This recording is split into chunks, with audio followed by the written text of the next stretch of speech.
कोई से बताई लागता शरम, कोई से बताई लागता शरम, चढ़ली जवानी हमर हो जाता गरम।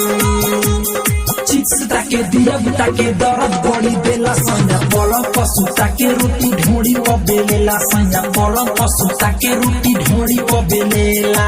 कोई से बताई लागता शरम, आए हाय कोई से बताई लागता शरम, चढ़ली जवानी हमर हो जाता गरम। चिप्स ताके दियब ताके दर्द बड़ी देला संजा पलंग पशु ताके रोटी ढोड़ी प बेलेला संजा पलंग पशु ताके रोटी ढोड़ी प बेलेला। ताना स्टूडियो दिल्ली। संजा पलंग पशु ताके रोटी ढोड़ी प बेलेला, ढोड़ी प बेलेला, रिकॉर्डिंग पर तराना म्यूजिक।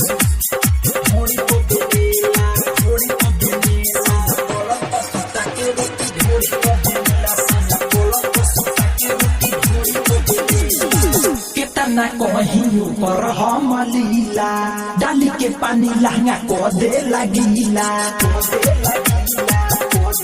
आए हाय केतना कहीं ऊपर हम लीला, डाली के पानी लहंगा को दे लगीला।